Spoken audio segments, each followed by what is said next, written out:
5, 4, 3, 2, 1. Hey guys, welcome back to the channel. Just want to do a little bit of post-fight analysis about the UFC last night. Man, what a sneaky good card. Definitely sneaky in the sense of, I think out of all of the prelims and all of the main card, there was one fight that went to a decision. The rest of them were either a submission or some sort of KO finish. So we just had tons of those last night, and I love when those fights are like that, man. It's such an exciting time. Finish after finish after finish last night. Had a crazy spinning back elbow knockout by Molly McCann, the meatball as she's called. And check out my short videos for that. I have a clip of that up there. That's definitely one for the ages. So that was a huge moment for her, and it actually happened at the very end of the fight too. So congrats to her on that, getting that major highlight knockout. So let's talk about the main three fights, which one of those is of course Paddy the Baddy Pimblett. In true Paddy the Baddy style, he comes back from being a little bit rocked. He got clipped early in that fight, went down. I actually thought there was a chance that it might not go his way because of this. But as I said, Paddy the Baddy, they call him the Baddy for a reason, because that guy just does not go away easily. He ended up getting the takedown and finishing his opponent. So Paddy the Baddy, the hype train continues. Let's just say that. So good win for him last night, and you know, in London as well. So obviously that's exactly what he was wanting to happen. And I mean, that guy blew the roof off of that place when he won that fight. He's just such a huge crowd favorite there, and that was good to see him get that win. So I made my picks a few days ago about the co-main event and the main event. It's not very often that this happens, guys, but I went 0 for 2. 0 for 2 last night. Now, there's a lot of layers to uncover here. Let's start with the Dan Hooker fight versus Arnold Allen. Now, I picked Dan Hooker to win the fight because I thought he would be able to get it done. Well, let's just say this. I thought that the move to featherweight could possibly be an issue for Dan Hooker. I didn't know if he was going to be able to take the shots at featherweight. You know, taking nothing away from Arnold Allen, because Arnold Allen is obviously, you know, a hard puncher. He's not only a talented guy, but he obviously hits pretty hard for that division. So not taking anything away from him, but, you know, I'm still not 100% convinced that Dan needs to be going down to featherweight and cutting that much weight. Guy's 6 foot tall, man. He's a big guy to be cutting down to 145 pounds. So I guess all of that remains to be seen. But I also said that the speed I felt like would be a factor in this. The speed was absolutely a factor. It was very clear right out of the gate who the faster, quicker fighter was, being Arnold Allen. He caught Dan Hooker early, rocked him with something, and it was one of those things where, try as he may, Dan just could never get back in that fight. He got clipped, he got rocked, and then you could tell from that very moment that he first got clipped on until that fight finished, which it wasn't that long. You know, the fight ended in the first round, but he got caught and clipped very early in the first round. And then, you know, Dan spent a good couple of minutes just trying to survive it. And there was a couple of times where I thought, you know, maybe he's going to survive it. Maybe he's going to get out of it. But I don't know if it was just bad game planning on the part of Dan, or that he was just foggy-headed and wasn't thinking clearly from getting hit. But he should have circled out of there. You know, anytime you get hurt and you get clipped, the best case scenario for you in that octagon is to try to circle away, get out, run around the octagon, whatever you have to do to get away from your opponent.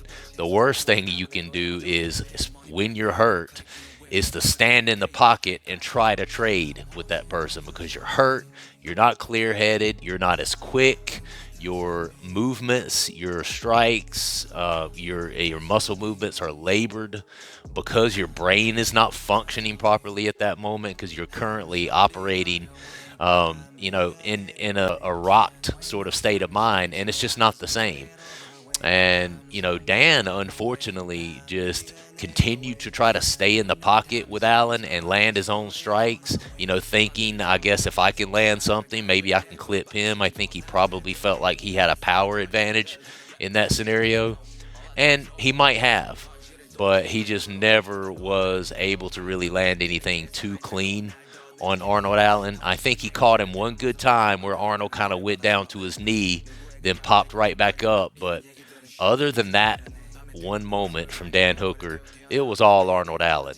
The guy's too quick, too aggressive, and I spoke about this in my pre-fight analysis that I said if Dan Hooker was not able to get this done, it was going to end early, it was going to end fast, and it was going to end violently and aggressively because that's the type of fighter that Arnold Allen is.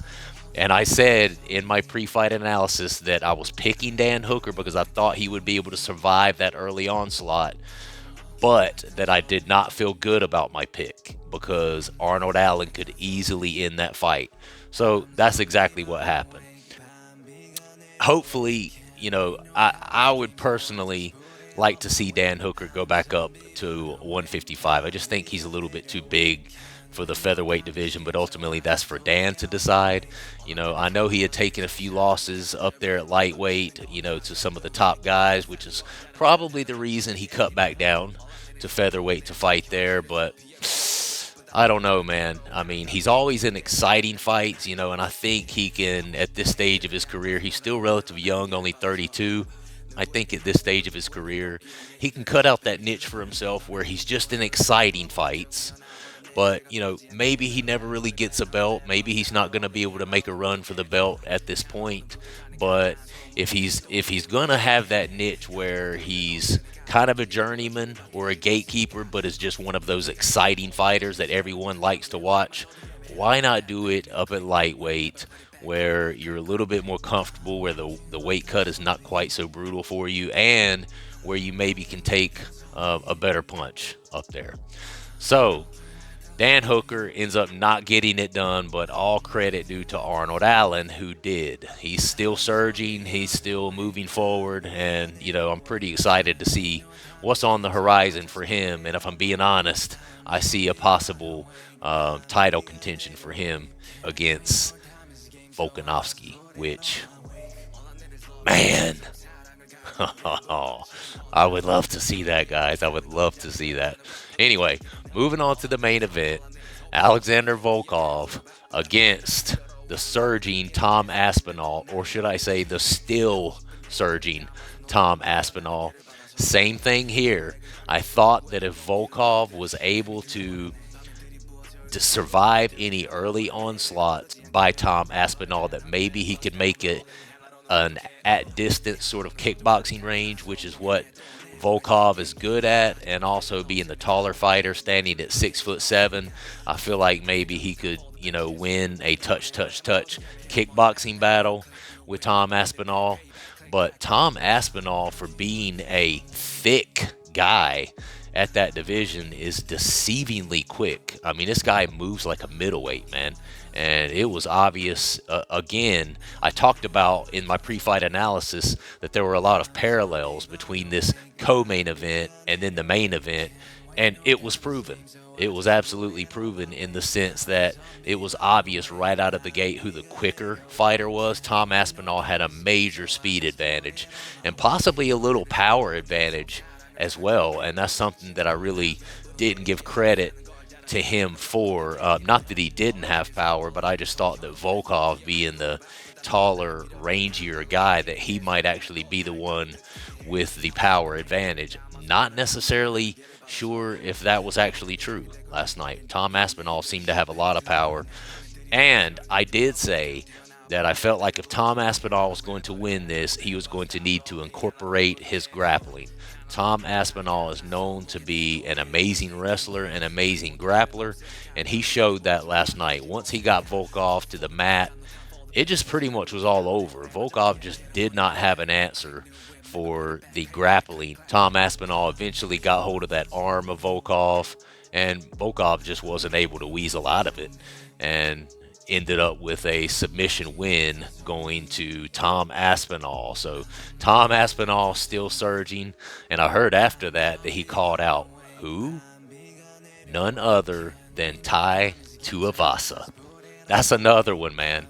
You know, thinking about him against Tai Tuivasa, I think that's a great matchup for Tom Aspinall next. And man, you know, we have some new blood in the heavyweight division. Let's just put it that way. So, not to get ahead of myself, but I don't know if I see Tuivasa doing many shoeies after that fight. I don't know. That's for a whole different video, a whole different discussion. I'm getting ahead of myself.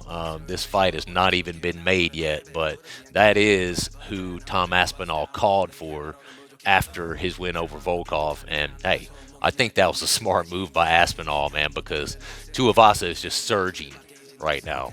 And, you know, I think that was a good move for Aspinall to call him out, because if he can get in there and get a win over Tuivasa, then he takes all the hype that Tuivasa has on his shoulders right now and puts it on his own shoulders. So, man, if you guys did not get a chance to watch those fights, I am sorry for you. And if you have not, then you should definitely download the ESPN Plus app and go back and watch those fights, because it was several hours of just, oh, he's hurt. Oh, do you see that spinning back elbow? Oh, I mean, it was just a crazy night of fights, and I really, really loved it.